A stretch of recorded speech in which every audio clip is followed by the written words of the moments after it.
జాతీయ ఉపాధ్యాయ దినోత్సవ కార్యక్రమంలో భాగంగా వైఎస్ఆర్ కడప జిల్లా పోరుమామిళ్ల పట్టణంలో కృష్ణా శారద డిగ్రీ కళాశాల నందు కళాశాల కరెస్పాండెంట్ పోతిరెడ్డి నాగార్జునరెడ్డి, చైర్మన్ దేశాయి మార్కారెడ్డిలు సర్వేపల్లి రాధాకృష్ణ 137వ జయంతి సందర్భంగా ఆయన చిత్రపటానికి పూలమాల వేసి ఘనంగా నివాళులు అర్పించారు. పోతిరెడ్డి నాగార్జునరెడ్డి మాట్లాడుతూ రాష్ట్ర ప్రభుత్వంచే ఉత్తమ ఉపాధ్యాయులుగా అవార్డు పొందిన కలసపాడు మండలంలో కన్నంవారిపల్లిలో పనిచేస్తున్న రమణారెడ్డి మరియు పోరుమామిల మండలం రామేశ్వరంలో పనిచేస్తున్న రామచంద్రరెడ్డి మరియు ఇటీవల ఆగస్టు 15 స్వతంత్ర దినోత్సవ సందర్భంగా రాష్ట్రపతి ద్రౌపది ముర్ము సిజేసి అవార్డు ప్రకటించడం జరిగింది. అందుకు మన తెలుగువాణిగా మన ప్రాంతపు వాసిగా పాలకురుడు రమణారెడ్డి గారి మరియు కళాశాలలో పనిచేస్తున్న ఉపాధ్యాయులను ఘనంగా సన్మానించడం జరిగింది. ఈ సందర్భంగా నాగార్జునరెడ్డి మాట్లాడుతూ జాతీయ ఉపాధ్యాయ సందర్భంగా రాష్ట్ర ప్రభుత్వం ద్వారా ఉత్తమ ఉపాధ్యాయునిగా అవార్డు పొందిన రమణారెడ్డి కలవకుంట్ల, పులివీడు, ఉప్పలూరు, పిట్టికుంట్ల, కన్నవారిపల్లిలో తనదైన శైలిలో పాఠశాలను ప్రత్యేక గుర్తింపు తెచ్చి ఎంతో మంది విద్యార్థులను మెరిట్ స్టూడెంట్ గా తీర్చిదిద్దారని ఆయన అన్నారు. అనంతరం కళాశాలలో ఉపాధ్యాయులుగా పనిచేస్తున్న వారిని విద్యార్థులు ఘనంగా శాలువాలు కప్పి పూలమాలతో సన్మానించడం జరిగింది. ఉపాధ్యాయ దినోత్సవం దేశవ్యాప్తంగా జరుగుతోంది. అందులో భాగంగా మనం కూడా ఇక్కడ ఉపాధ్యాయ దినోత్సవాన్ని జరుపుకుంటున్నాం. ఈరోజు సర్వేపల్లి రాధాకృష్ణన్ గారి పుట్టినరోజు సందర్భంగా జాతీయ ఉపాధ్యాయ దినోత్సవాన్ని ఆయన ఉపాధ్యాయ వృత్తిగా చేస్తూ ఆయన చివరికి రాష్ట్రపతి, దేశంలో అత్యున్నతమైన పదవిని సాధించినటువంటి వ్యక్తి డాక్టర్ సర్వేపల్లి రాధాకృష్ణన్ గారు. మరి ఆయన దృష్టిలో పెట్టుకొని మరి ఉత్తమ ఉపాధ్యాయులుగా రాష్ట్ర ప్రభుత్వంచే గుర్తింపు తీసుకొచ్చినటువంటి వ్యక్తి మన రమణారెడ్డి గారు అని చెప్పేసి కూడా మీకు నేను సగర్వంగా చెప్తున్నా. ఎందుకంటే ఈయన దాదాపు 28 సంవత్సరాలు ఉపాధ్యాయ వృత్తిలో ఉంటూ కవలకుంటలో 3 సంవత్సరాలు, పులివీడులో 8 సంవత్సరాలు, ఉప్పలూరులో 8 సంవత్సరాలు. అంటే ఆయన వచ్చినప్పటికీ ఉప్పలూరులో 18 మంది మాత్రమే విద్యార్థులు ఉండేవాళ్ళు. తర్వాత ఆయన వచ్చిన కాలంలో 54 మందిని తీసుకురావడం ఘనత ఆయనకే దక్కుతుంది. కేవలం పిట్టుగుంటలో ఆయన వచ్చేటప్పటికి 3 విద్యార్థులు. అటువంటి స్కూల్లో, ప్రభుత్వ స్కూల్లో 110 మంది వరకు తీసుకొచ్చినటువంటి ఘనత మన రమణారెడ్డి గారు. ఇది పొగడ్త కాదు, వాస్తవాలు. 2017లో పోతూ 5 మంది విద్యార్థులు చూసా. ఈయన వచ్చినాక స్ట్రెంత్ పెరగడం చూసా. మరి ఆ తర్వాత 3 మంది 5 చూశాను. నేను రోజు ప్రతి నెలకు ఒకసారి పోయినప్పుడు వాళ్ళ స్కూల్లోనే క్యాంప్ పెట్టుకునేవాడు. ఈయన ప్రత్యేకత చెప్పమంటారా? 5 తరగతుల నుంచే బోర్డులు మాత్రం 4 బోర్డులు పెట్టేవాడు. టీచర్లు 2, 4 బోర్డులు. వేరే బోర్డులు కూడా పెట్టి ఏ క్లాస్కి ఆ క్లాస్ బోర్డు పెట్టి ఆయన పెట్టేవాడు. అంటే అంత కష్టపడి. ఇంకేమైనా చెప్పాడా? కన్నవారిపల్లి, మన కలసపాడు మండలం కన్నవారిపల్లిలో ఈయన వచ్చేటప్పటికి 4 పిల్లలు ఉంటే ఇప్పుడు ఈ మధ్య రీసెంట్గానే అంటే 2 నెలలైంది ఈ 28 మందిని తీసుకురావడం జరిగింది. అందులో ఆ స్కూల్ చూస్తే నా వీడియో కూడా చూపించాడు. మనకు నాడు నేడు కంటే కూడా ఎక్కువ ఈ 2 నెలలనే గ్రామస్తులు దాదాపు 2 లక్షల రూపాయలు 4 లక్షలు డొనేషన్ చేసి ఒక టీచర్గా ఆయన నమ్మి ఆ స్కూల్ను ప్రజల ద్వారా, ఆ గ్రామస్తుల ద్వారా అభివృద్ధి తెచ్చారంటే నిజంగా చాలా గర్వంగా ఉంది. ఆ విషయంలో కూడా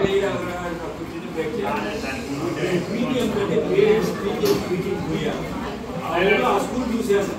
28 చూస్తేనే ఒక మాట అడిగాను, చెప్పాలని చెప్తున్నాను. ఊరికి ఎందుకు బాగోలేదు కూర్చున్నారని అదే అనుకోకుండా తల్లిదండ్రులు అడిగా, 20 మంది పిల్లలు కూర్చున్నారు కదా, మీ ఊరికి ఎంత డబ్బు మిగిలిందని. 20 మంది ప్రైవేట్ స్కూల్లో చదివేవాళ్ళు అదే స్కూల్ పోకుండా ఎక్కడ చదివితే ఆ ఊరికి ఎంత మిగిలింది. 20 మంది విద్యార్థులు ప్రైవేట్ స్కూల్ పోయేవాళ్ళు ఆగి అదే ఊళ్ళో చదువుకుంటే ఎంత మిగిలినట్టు వాళ్ళకు ఆ ఊరికి. మీకన్నా వాళ్ళ మీద 2 లక్షలు అన్నారు, 3 నుంచి 4 లక్షలు అన్నారు. పిల్లవానికి 20,000 ఇస్తే సంవత్సరానికి 4 లక్షలు మిగిలింది. అది ఆ రమణారెడ్డికి ఆ తల్లిదండ్రులు సన్మానం చేయించారంటే ఆ ఊరికి 4 లక్షలు మిగిలించారంటే అర్థం చేసుకోవాలి. మీరందరూ ప్రైవేట్ స్కూల్ చదివేవాళ్ళ?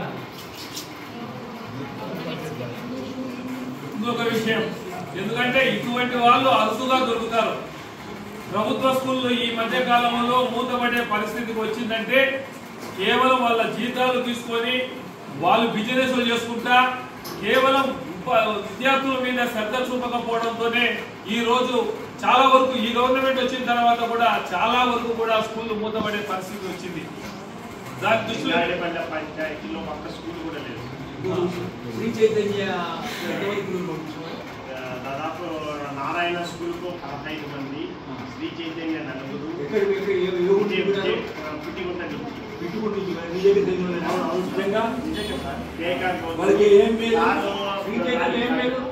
శ్రీ చైతన్యంలో ఏం మేలు జరిగింది వాళ్ళకు ఫ్రీ చదువు అంటే ఎంత మిగిలినట్టు లెక్కలు కావాలా?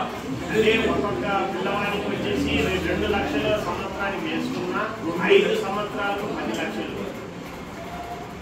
దానికి రామచంద్రారెడ్డి సారే సాక్ష్యం. ఎందుకంటే ఈయన సెకండ్ సాటర్డే సండే వచ్చి పిటిగుంట స్కూల్లో నా పిల్లలకు చదువు చెప్తున్నాడు మ్యాథ్స్. ఈయన మ్యాథ్స్ కాబట్టి ఆయన యాసిన్ శ్రీధర్ గౌడు ఇటువంటి వాళ్ళు మేధావులు వేరే టీచర్లతో కూడా చదువు చెప్తున్నాడు. ఎందుకు చెప్తున్నారంటే మీరు ఆలోచించండి, అటువంటి కూడా ఉన్నారు అంటే వాటిని ఓడడానికి కాదు. అంటే ఆయన పనిచేసిన సార్ అట్లాంటి గొప్ప వ్యక్తి అన్నమాట.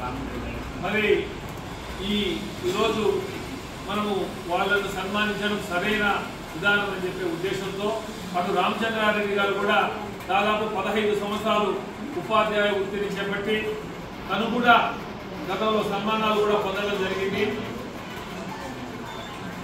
మళ్ళీ అదేవిధంగా రామచంద్రారెడ్డి గారు జిల్లాలో మ్యాథ్స్ దానికి సంబంధించి డిఎస్సిలో ఫస్ట్ ర్యాంక్ తీసుకొచ్చినటువంటి వ్యక్తి ఆయన. వాళ్ళ డిఎస్సిలో ఉద్యోగం రావడం జరిగింది. కాబట్టి వీళ్ళని సన్మానించాలని చెప్పేసి ఉద్దేశంతోనే ఈ కార్యక్రమాన్ని ఈరోజు ఏర్పాటు చేయడం జరిగింది. మరి ఇది అయిపోయిన తర్వాత మన ఉపాధ్యాయులు అంటే మీకు చదువు చెప్పే సార్లు కూడా మీ ద్వారా సన్మానించాలనే కార్యక్రమం కూడా ఏర్పాటు చేయడం కూడా జరిగింది. ముందుగా వీళ్ళది అయిపోయిన తర్వాత అది మళ్ళీ మేము దాని తర్వాత మనం చేసుకుందాం. మరి అదే విధంగా ఈ మధ్య కాలంలో మీరు చూసింటారు టీవీలలో పేపర్లో అంతా రమణారెడ్డి మన జిల్లా వాసి, మన తెలుగువాడు, మన ప్రాంతం వాడు, మన నియోజకవర్గానికి సంబంధించి తెల్లవాడు గ్రామానికి సంబంధించినటువంటి పాలకొలను రమణారెడ్డి కొండపేటలో జన్మించి రాష్ట్రపతిచే అవార్డు పొంది ప్రాణాలకు తెగించి, ఎందుకంటే ఆర్మీకి పోయినటువంటి వాళ్ళు పోస్టు గార్డెన్ అంటే మనకు వివిధ దళాధిపతులు ఉంటారు, మనకు వివిధ దళాలు ఉంటాయి. అందులో మనకు సైన్యం ఒకటైతే, నావికా దళం ఒకటైతే, ఎయిర్ ఫోర్స్ ఒకటి.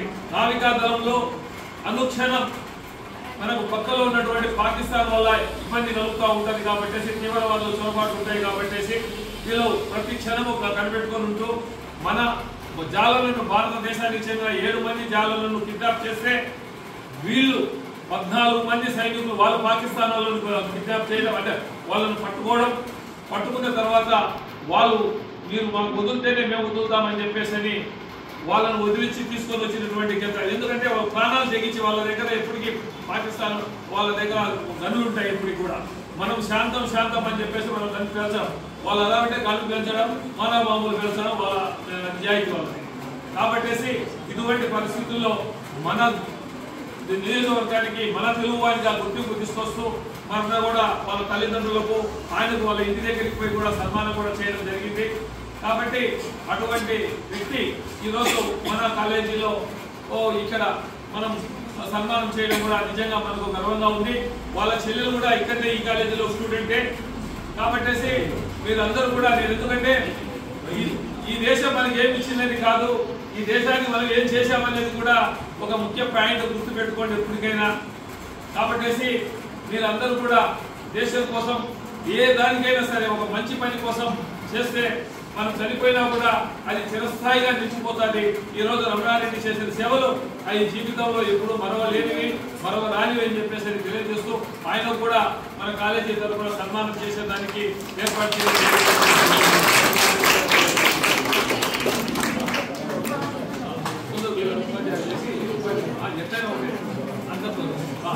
అదే సార్ భాష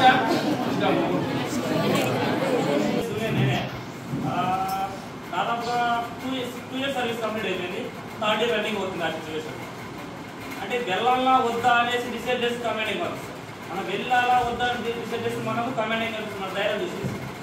ఆ సిచ్యువేషన్లో నేనేం చెప్పాను సార్కి, సార్ మినిస్టర్స్ అని 2 ఎన్నుకొచ్చారు. అంటే sir I not work management అంటే వాళ్ళ ఫ్యామిలీస్ వాళ్ళ వైఫ్ ప్రాబ్లమ్స్ వల్ల వాళ్ళు ఎన్ని చదువుకున్నారు.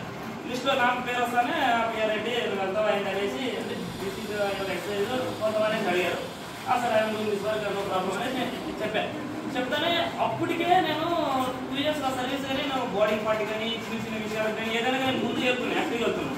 అంటే కొద్దిగా మన తెలుగులో వాళ్ళు కొద్దిగా యాక్టివ్గా ఉంటారు ఎక్కడైనా కానీ. ఆ సిచ్యువేషన్లో మనం ముందుకు వెళ్ళాము. అందులో మనకేంటంటే ఏం లేదు అనుకున్న బ్యాక్గ్రౌండ్ చేసి మన దేశం కోసం సేవ చేస్తాం, పోతే పోతాం ఉంటే ఉంటాం ఏదో భారతదేశం కోసం అలా వచ్చిన అవకాశానికి నేను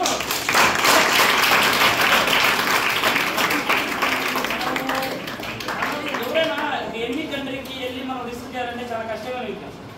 ఆ సిచ్యువేషన్లో మేము వెళ్ళగానే రాగా ఇస్తానేసి అంటారా ఎవరు ఇవ్వరు కదా అని ఆ సిచ్యువేషన్లో మేము వెళ్ళాము. వాళ్ళ దగ్గర మనం 14 మంది ఉన్నారు, తీసుకెళ్ళాము. 7 మందిని మనం 7 మంది వాళ్ళకి తిరుగుతున్నాం. ముందు మీరు ఇవ్వండి, తర్వాత మేము ఇస్తాం, ముందు ఇవ్వండి మేము ఇస్తామండి. వాళ్ళు ఏమంటే ఎటువంటి పరిస్థితుల్లో కానీ మనం గొడవ పెట్టాలి అంటే ఇబ్బంది పెట్టడానికి చూస్తాను వాళ్ళు. ఆ సిచ్యువేషన్లో వెళ్ళాము, అలా చేసాము. నైట్ టైము 8 అవుతుంది, ఏమంటే పట్టి సముద్రంలో ఉంటాం, చెరువుతో ఉంటాం. అంటే చాలా ల్యాండ్ మీద అయితే అనిపిస్తుంది మనకి, అరే ఏం దొరుకుతుంది ఏందా ఎలా అనేసి. సముద్రం చిన్న బోట్ వేసుకుని వెళ్ళాము. అలా అంటే లైటింగ్ ఉండదు, డార్క్ ఏరియా, సముద్రం మీకు తెలుసు సముద్రం ఎలా ఉంటుంది కదా. ఆ సిచ్యువేషన్ వెళ్ళాము, 14 మంది తీసుకెళ్ళాము. వాళ్ళు 7 మంది ఉన్నారు.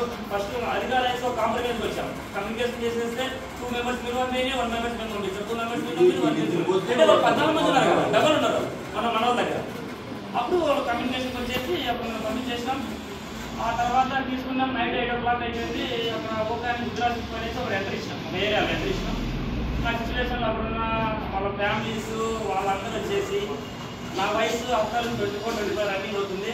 ఆ సిచ్యువేషన్ వాళ్ళందరూ వచ్చేసి నా కాళ్ళ మీద పడ్డాము, నా దండాలు కట్టడం. అంటే నేను తెలుగు వాళ్ళందరిలో 2 తెలుగు రాష్ట్రాలు నేను ఒక్కనే ఉన్నా, అలా ఎవరు లేరు ఉన్నారు షిప్లో. కాకపోతే నేను పోయిన ఆ ఎక్సైజ్ ఆ రోజు చేసి 2024 కరెంట్ ఇంటర్వ్యూ కొట్టండి. 2024 17 November 750 posts ఇన్ సేవింగ్ ముందు పోస్ట్ కాదు అని వస్తుంది చూడండి.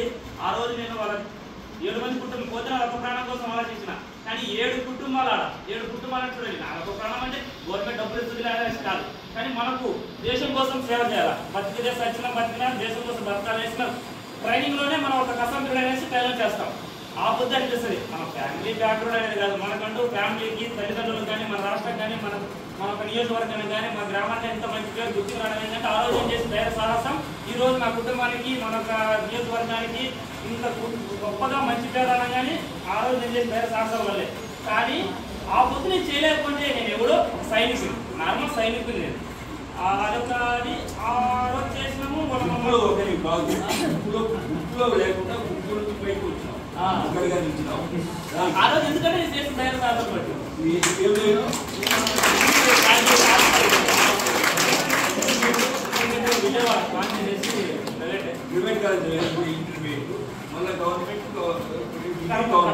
గవర్నమెంట్ అక్కడ 1 లక్ష డిఫెన్స్ అకాడమీ ఉంది, అక్కడ జాయిన్ అయినా. ఇక్కడ ఉన్న బాయ్స్ కానీ